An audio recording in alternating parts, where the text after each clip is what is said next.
ছাত্র সমাজের নবান্ন অভিযান সমর্থন বাংলা বন্ধের পর এবার ধর্নায় বিজেপি। হাইকোর্টের অনুমতি পেয়ে আজ থেকে 7 দিনের ধর্নায় নামছে বিজেপি। ধর্মতলায় ধর্নার অনুমতি হাইকোর্টের।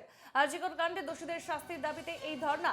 ডরিনা ক্রসিং এ চলছে মঞ্চ তৈরির কাজ। সকাল 10টা থেকে রাত 9টা পর্যন্ত ধর্নায় বসার অনুমতি দিয়েছে হাইকোর্ট।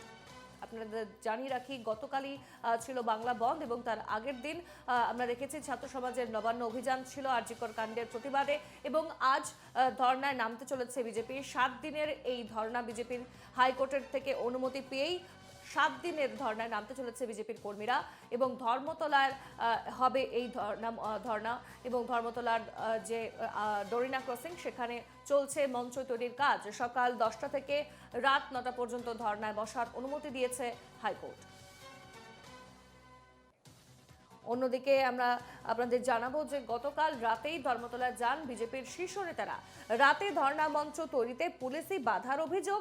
নবান্ন অভিযান সমর্থন বাংলা বন্ধের পর এবার ধর্নায় বিজেপি। সকালে ফের শুরু হলো মঞ্চ তৈরির কাজ।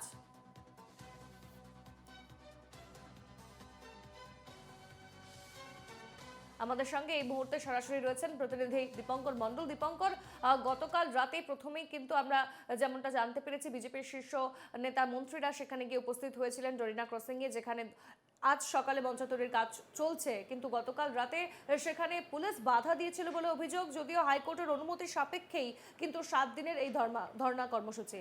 কখন থেকে আজ শুরু হবে এই ধর্ণা? এই মুহূর্তে কারা কারা এসে উপস্থিত হয়েছেন? ধর্ণা মঞ্চ কতটুকু শেষ পর্যায়ে রয়েছে কিনা, কি জানাচ্ছ এই মুহূর্তের কি আপডেট?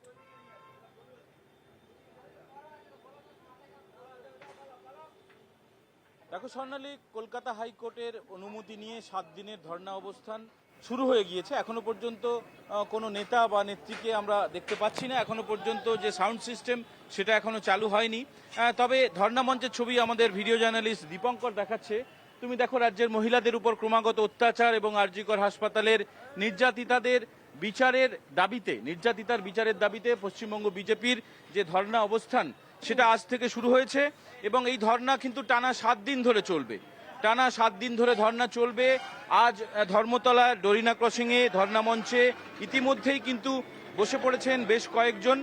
যে ছবি তুমি দেখতে পাচ্ছ, ধর্ণা মঞ্চ পুরোপুরি তৈরি। সকাল 10টা থেকে রাত্রি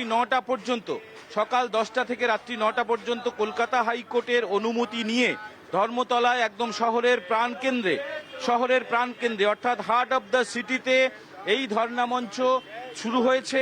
এর মূল দাবি হচ্ছে আরজিকর কাণ্ডে যে নির্যাতিতা মারা গিয়েছেন, যার উপরে ধর্ষণ করা হয়েছিল, অত্যাচার করে খুন করা হয়েছে, তার সঙ্গে যারা জড়িত তাদেরকে দ্রুত শাস্তি দিতে হবে। এই দাবিতে কিন্তু ভারতীয় জনতা পার্টি তারা ইতিমধ্যেই রাস্তায় নেমেছে। 20 দিন আগে ঘটনা ঘটে গিয়েছে।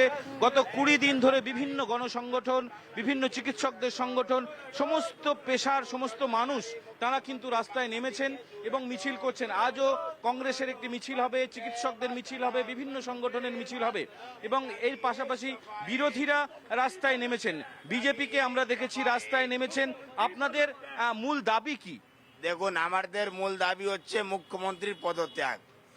যেই রাজ্যের মহিলা মুখ্যমন্ত্রী, ওই রাজ্যের মহিলা সুরক্ষিত নেই, ডক্টর সুরক্ষিত নেই। সরকারি হাসপাতালে ডক্টরের সাথে দুষ্কর্ম করে হত্যা হয়ে যাচ্ছে আর মুখ্যমন্ত্রী বাড়িতে ঘুমাচ্ছেন। আমরা গতকাল রাতে দেখলাম আপনাদের ধর্ণা মঞ্চ তৈরি নিয়ে পুলিশের সঙ্গে একটা বিবাদ হলো, পুলিশ আপনাদের বাধা দিল, এটা কেন মনে হয়? দেখুন, পুলিশ, এই যে আমরা পারমিশন নিয়েছি হাইকোর্ট থেকে, পুলিশ বলছে আমি হাইকোর্টেও ডিসিশন মানবো না, আমি শুধু দিদির দলদাস হয়ে আমি কাজ করব, এইখানে মঞ্চ হতে দেব না।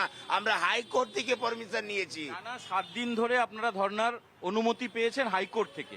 আজ কোন কোন নেতারা আসবেন, কিছু খবর আছে? আমার প্রদেশের সবাই নেতা এখানে আসবে, ডিস্ট্রিক্ট প্রেসিডেন্ট নিয়ে রাজ্য সভাপতি, রাজ্যের সাধারণ সম্পাদক, এমপি, এমএলএ সবাই এখানে আসবে ধর্না। স্বর্ণালী, তুমি শুনলে হ্যাঁ, যে ভারতীয় জনতা পার্টির যারা বিধায়ক তারা আসতে পারেন এবং যারা রাজ্য নেতৃত্ব, রাজ্য সম্পাদক থেকে শুরু করে রাজ্য সভাপতি, এমনকি বিরোধী দলনেতা শুভেন্দু অধিকারী তিনিও আসতে পারেন।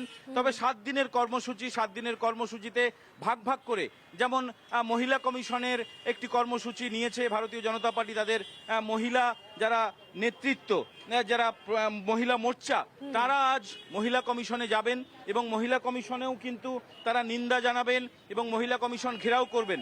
অন্যদিকে জেলা শাসকদের দপ্তর ঘেরাও করারও কর্মসূচি রয়েছে।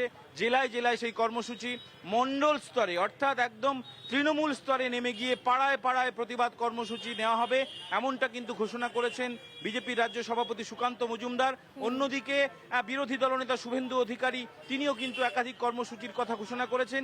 তিনি মূলত জোর দিয়েছেন অরাজনৈতিক আন্দোলনের দিকে, অর্থাৎ পতাকা ছাড়া বিভিন্ন সংগঠনকে লালবাজার অভিযান, বিধানসভা অভিযান, নবান্ন অভিযান, এই সমস্ত সরকারি যে সমস্ত প্রতিষ্ঠান রয়েছে সরকারি জায়গায় অভিযান করার তিনি ডাক দিয়েছেন।